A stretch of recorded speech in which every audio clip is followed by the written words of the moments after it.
Hi, this is my video reflection for assisting a special education teacher with analyzing data for IEP goals. So I had helped a case carrier. So typically case carriers are the ones who collect data on goals. So I had helped a case carrier who works with students K through 2. So specifically, she was working with a student in 2nd grade who was having behaviors that were impeding his academic performance in his gen ed classroom. So we did do a full psycho evaluation on him, and then we went to the process to goals, and she was trying to create goals for him, and she didn't know what to really write. So me and the school psychologist helped her.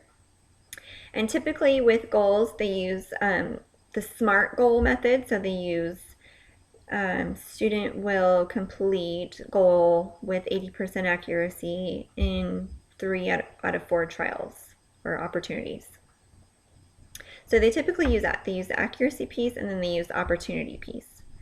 Now with this student, he was having a couple different behaviors. He was having property destruction. So when he was getting highly frustrated, he was destroying his books, his papers on his desk. He was swiping items off his desk.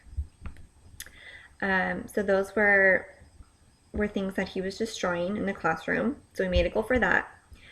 We also made a goal for task completion because he would just sit there and not do his work, had absolutely no motivation to complete any tasks.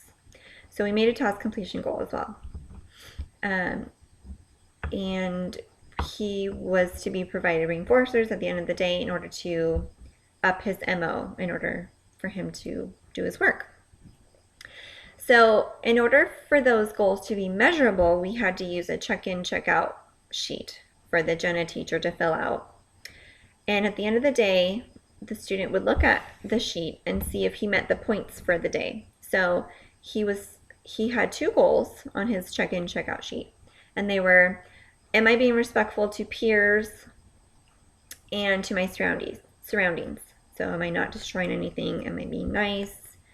Am I being thoughtful? Am I being respectful? So in order to score that, it would be a 0, 1, or 2.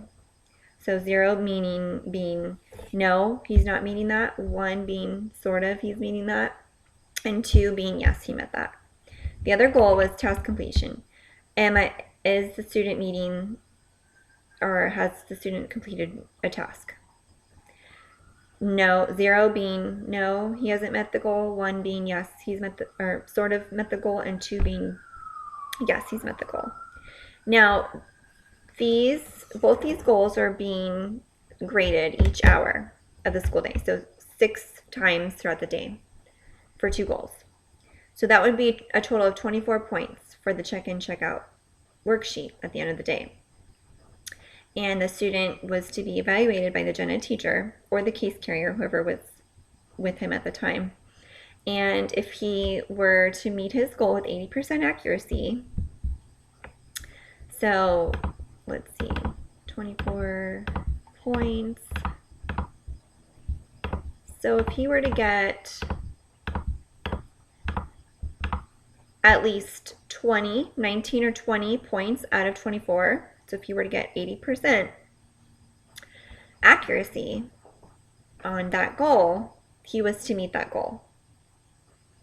And if he were to reach that 3 or 4 times throughout the school week, he was meeting his goal.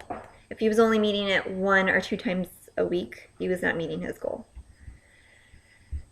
So that's kind of how we used the SMART goals to come up with goals for the student with behaviors.